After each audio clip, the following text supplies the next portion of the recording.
நான் ரீசெண்டாக சார்கிட்ட வந்து பாப்பாக்காண்டி தான் கொஞ்சம் ஹெல்ப் கேட்டிருந்தேன். அவளோட ஸ்டடிக்கு, அப்புறமா எக்ஸ்ட்ரா அவள் நல்லா டான்ஸ் ஆடுவா. டான்ஸில் கின்னஸ் வேர்ல்ட் ரெக்கார்டு கூட பண்ணியிருக்கா. சாங்குக்கும் ட்ரை பண்ணிகிட்ருக்கோம். ஸோ அவர்கிட்ட அது சம்மந்தமாக கேட்டேன். அவர் அதை விட பெருசாக எனக்கு வந்து நீங்கள் சொந்தமாக ஒரு தொழில் செய்யுங்க, அதிலிருந்து நல்ல வருமானம் வரும், அது மூலமாக நீங்கள் முன்னேறுங்க அப்படின்னு சொல்லி எனக்கு ஒரு வாக்குறுதியும் கொடுத்து இன்றைக்கி அதை நிறைவேற்றியிருக்காரு. ரொம்ப நன்றி. நான் உண்மையிலேயே நினைத்து பார்க்கல. நாங்கள் ஸ்ரீலங்கா தான், இந்தியனை தான் மேரேஜ் பண்ணியிருக்கேன். ஸோ அதனால் இங்கே இருக்கேன். ரொம்ப நன்றி. எனக்கு ஒரு அப்பா மாதிரி இந்த உதவியை இன்னுமே என்றைக்கும் மறக்க மாட்டேன். காலம் ஃபுல்லாக நன்றி கடனாக இருப்போம். இவாட நோக்கமுமே அதுதான். தான் நல்லா படித்து நல்லா ஒரு வேர்ல்ட் ரெக்கார்டு சரி இந்தியாவுக்கு பெருமை சேர்த்து கொடுத்து இங்கே இருக்கிற மக்களுக்கு ஹெல்ப் பண்ணணுன்றது தான் இவாட நோக்கமும்.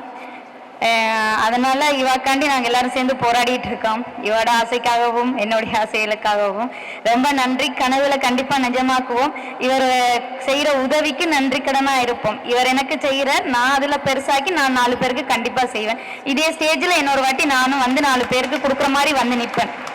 மாதிரி போட்டு கொடுக்குற ஒரு எக்ஸாம்பிளா நான் உங்களுக்கு பணமா கொடுக்கறத விட ஒரு தொழில் ஆரம்பிக்க கொடுத்தேன்னா இன்னைக்கு நான் உதவுன காசுல நீங்க வாழ்க்கை ஃபுல்லா உங்களுக்கான இன்கம் வந்துட்டே இருக்கும். நீங்க உங்க பசங்களை படிக்க வைக்கிறதுக்கு யூஸ்ஃபுல்லா இருக்கும்னு ஒரு இன்டென்ஷனோட ஒரு ரோட் மேப் போட்டு கொடுக்குற ஒரு தலைவரை நாங்க எங்கேயுமே பார்த்ததில்லை. தேங்க்யூ ஸோ மச் தியாகி ஐயா. தேங்க்யூ.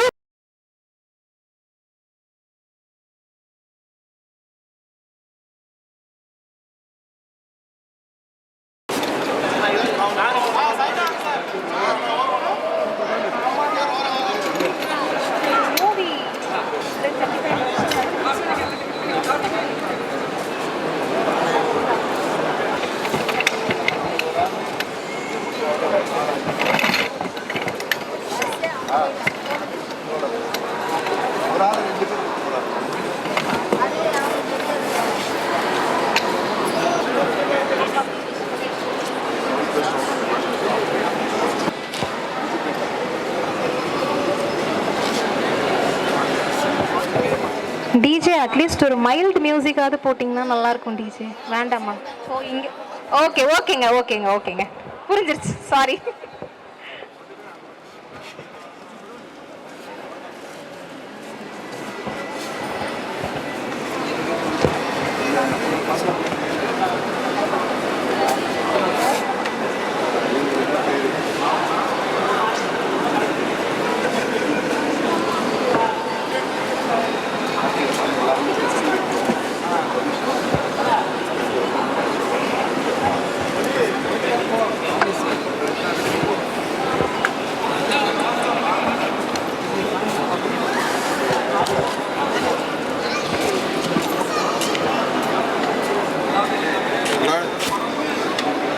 ஒரு பெரிய கைத்தட்டலோட ஒரு பேர் சுட்டும் விழாவை நம்ம இங்க நல்லபடியா நடத்தி வைக்கலாம்னு நினைக்கிறேன். Thank you so much. ஸோ அந்த குழந்தையின் பேர் வந்து கிருபை அப்படின்னு வச்சிருக்காங்க. பெண் குழந்தை.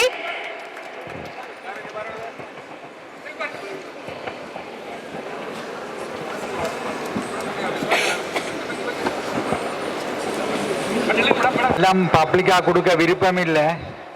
என்ன செய்யறது, சொல்லி நிற்க அப்படி இனம் இல்லை என்றபடியா அப்படி கொடுக்குறேன்னு நான். அவ்வளவுதான். பப்ளிக்கா நான் கொடுக்க உண்மையிலேயே விருப்பம் இல்லை. ஆனால் இப்படி கொடுக்குறத பார்க்க நிறைய கொடுக்கணும் போலதான் கிடக்குது.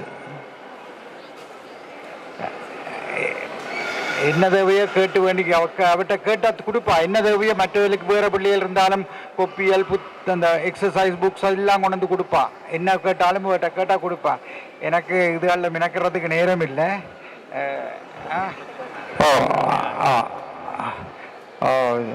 அதுதான் சரிதானே. இதில் பார்க்கும்போது கண்டிப்பாக நிறைய கொடுக்கணும் போல கிடக்கு. நான் ஒவ்வொரு வருஷம் வந்து ஒரு வருஷத்துக்கு 2 தடவையும் வருவேன். வந்து கொடுக்கறதுக்காகவே வந்துட்டு போயிடுவேன். ஓகே, நன்றி, வணக்கம்மா. விஷயம் மட்டும் எங்களுக்கு கேட்கணும். இந்த மாதிரி ஒரு நிகழ்ச்சி வந்து நிகழ்ச்சியா பண்ணி எல்லாருக்கும் கொடுக்கணும் அப்படின்ற எண்ணம் உங்களுக்கு எப்போ தோணுச்சு? இதுக்கான காரணம் என்ன? அது சிறு வயதிலேருந்தே வந்திருக்கு. அந்த நம்ம கொடுத்து கொண்டே இருக்கணும் போல இருக்கு. இங்கே வந்ததை இன்னும் கொடுக்கணும் போல கிடக்குது. அவ்வளவுதான். யாருக்கு என்ன கேட்டான் கொடுக்கணும். ஒரு காலம் இல்லை என்ற வழக்கம் இல்லை. அவ்வளவு.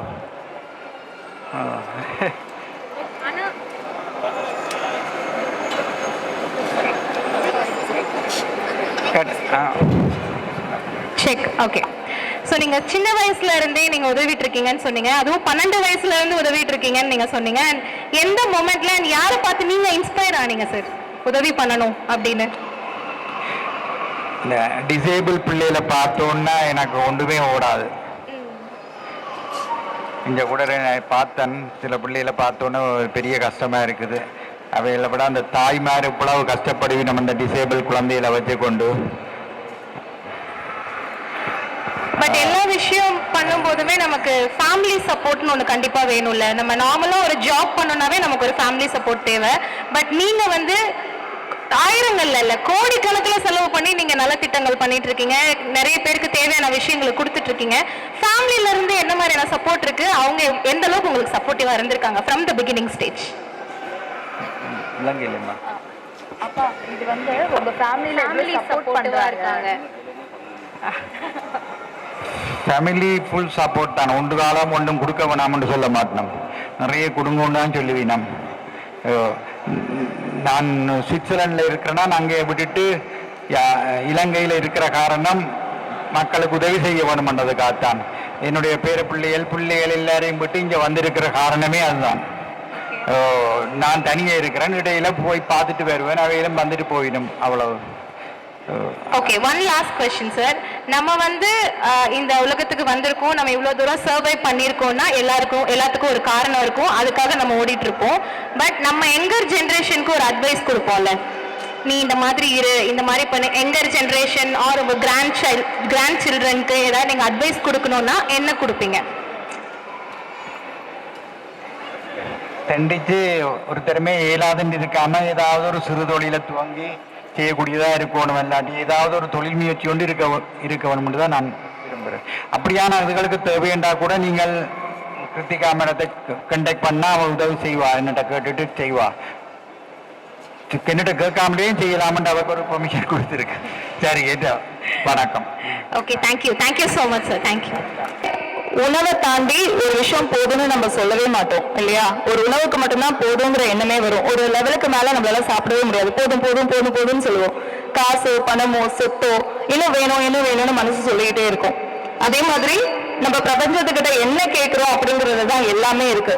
உண்மையாவே நமக்குன்னு கேட்கும்போது அது நடக்கும், கொஞ்சம் லேட் ஆகும்.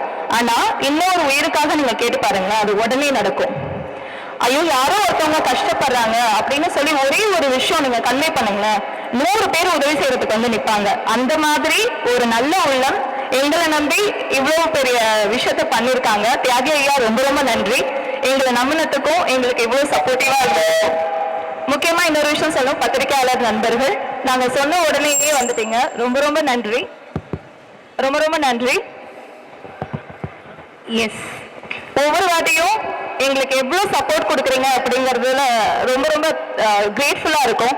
Thank you Nixon sir, thank you Bhuvan sir, நீங்க உடனே எங்களுக்காக வந்திருந்தீங்க. அண்ட் சரவணன் சார், உங்களுடைய சப்போர்ட் ஐயாவை வந்து நாங்க எவ்வளவு தூரம் வேணாலும் இனிமே இந்தியாவில் பார்க்கலாம் அப்படிங்கிற அளவுக்கு சப்போர்ட் பண்ணிருக்கீங்க. Thank you so much.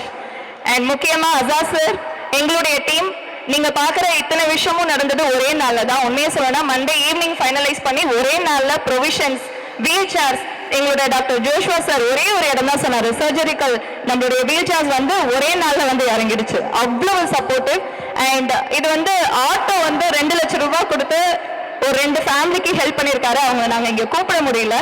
அது மட்டும் இல்ல, கிட்டத்தட்ட 15 லட்சம் ரூபாய் இன்னைக்கு வரைக்கும் செலவு பண்ணியிருக்காரு. இந்த ஒரு நாள்ல சொல்றேன், அவர் வந்ததுல இருந்து. நம்ம கிட்ட பணம் இருந்துச்சுன்னா சொத்து வாங்கணும்னு மட்டும்தானே எல்லாருக்கும் தோணும்.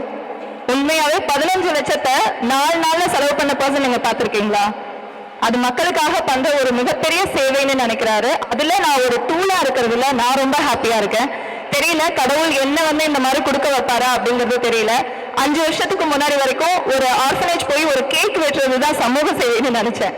அது அப்படியே மாத்தினது லைஃப்ல மறக்கவே முடியாத சிச்சுவேஷன்ஸ். என் கூட இருந்தது மனிதநேயம் மட்டும்தான். அந்த மனிதநேயத்துக்காக வாழ்நாள் முழுக்க என்னுடைய உயிரை கொடுக்குற அளவுக்கு நான் வேலை செய்வேன். என்னோட வேலையை தாண்டி இந்த ஒரு அன்பை பரப்புறது மட்டும்தான் என்னுடைய குறிக்கோளும் கூட. இந்த மாதிரி நிறைய நல்ல உள்ளவங்க இருக்காங்க. முக்கியமா Tahir Hussain, thank you so much. நீங்க எங்க இருக்கீங்கன்னு தெரியல, தேங்க்யூ. நீங்க கட் பண்ண அந்த வென்யூவோட பேமெண்ட்ல நாங்க இன்னும் ஒரு 5 பேருக்கு உதவி செய்யற அளவுக்கு எங்களுக்கு சப்போர்ட் பண்ணீங்க. நன்றி. பத்திரிகையாளர்கள் அத்தனை பேருக்கும் ரொம்ப ரொம்ப நன்றி எங்களுக்காக வந்ததுக்கு. தேங்க்யூ.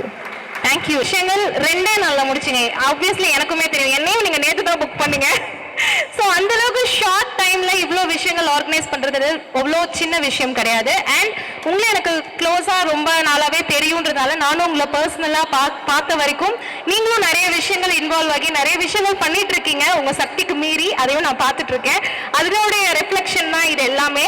அண்ட் இப்போ நம்ம meeting back to the point வருவோம். மனித நேயம் அப்படிங்கிறது வந்து நீங்க ஸ்ட்ராங்கா பிலீவ் பண்றீங்க, அதை வந்து ஃபாலோ பண்றீங்கன்றது எங்களுக்கு தெரியும். பட் இவ்வளோ பெரிய பேனர்ல இந்த பகிர்ந்து உனக்கு ஒரு ஸ்பெஷல் பிளேஸ் நீங்க கொடுத்துருக்கீங்க. அது மூலியமா நீங்க என்ன சொல்ல வரீங்க, என்ன அதுக்கு பின்னாடி இருக்க ஸ்டோரி என்ன? ஓகே, ஆக்சுவலி அப்பா இறக்கும்போது கையில் வெறும் 4000 ரூபாய் தான். செங்கல்பட்டு ஹாஸ்பிட்டல்லேருந்து இங்கே சென்னைக்கு வரதுக்கு அந்த டைமில் எனக்கு பெரிய இன்கம்லாம் எதுவும் கிடையாது. ஒரு பர்சனுக்கு ஃபோன் பண்ணி நான் கேட்குறேன், என்னோட அப்பா இறந்துட்டாங்க, நாளைக்கு காரியம் பண்ணணும், எனக்கு பேமெண்ட் இல்லை அப்படின்னு சொல்லும் பொழுது அங்கே வந்து உதவிக்கு பதிலாக நக்கலும் நையாண்டியும் தான் கிடைச்சது. அப்போ நினச்சேன், இங்கே வந்து ஹாப்பினஸை ஷேர் பண்ணிக்கிறதுக்கு நிறைய பேர் இருக்காங்க, ஆனால் துக்கத்தை ஷேர் பண்ணுறதுக்கு ஒரு ஜீவன் கூட இந்த உலகத்தில் கிடையாது. அந்த துக்கத்தை ஷேர் பண்ணுற ஒரு பர்சனாக நான் இருக்கணும்னு நினச்சேன். என்கிட்ட இருக்கிறத நான் கண்டிப்பாக சத்தியமாக, என் பிள்ளைங்க எனக்கு இருக்காங்க, என்கிட்ட இருக்கிறத நான் பகிர்ந்து கண்டிப்பாக என் வாழ்நாள் முழுக்க நான் கொடுப்பேன். அது எதுவாக இருந்தாலும் சரி, எஜுகேஷனாக இருக்கட்டும், இல்லை என்னால் முடிஞ்ச சிரிப்பாகட்டும், என்னால் முடிஞ்ச ஒரு அன்பாக இருக்கட்டும், எல்லாத்தையும் என்னோட வாழ்நாள் முழுக்க கொடுப்பேன். 36 வயசு எனக்கு தெரிஞ்சிருக்கு இந்த உண்மை. இது எல்லாருக்குமே மனுஷங்களுக்குள்ள இருக்கு. அந்த அன்பு புரியும் பொழுது இது எல்லாமே மாறும். எங்க அப்பாவுக்கு நான் ஒரு பொண்ணா இருந்து நான் எவ்வளவு பர்டன் நான் அன்னைக்கு அனுபவிச்சனோ, வந்து இறங்கும் போது காசு இல்லாம இருக்கும்போது அனுபவிச்சனோ, அது இல்லவே கூடாது அப்படிங்கிறதுக்காக இப்ப வரைக்கும் செங்கல்பட்டுல அப்பா அம்மாவோ இல்லை யாரையோ எடுத்துட்டு வர முடியல அப்படின்னா முதல் கால் எனக்கு மட்டும்தான் அடிப்பாங்க. அவங்களை எந்த ஊரா இருந்தாலும் நான் கொண்டு போய் சேர்ப்பேன். இது நான் எனக்கு நானே அப்பாவுக்கு கொடுத்த சத்தியம். அதை வாழ்க்கை முழுக்க நான் செய்வேன். இந்த பகிர்ந்து ஒன்றும் அந்த கான்செப்ட் தான். நன்றி. தேங்க்யூ.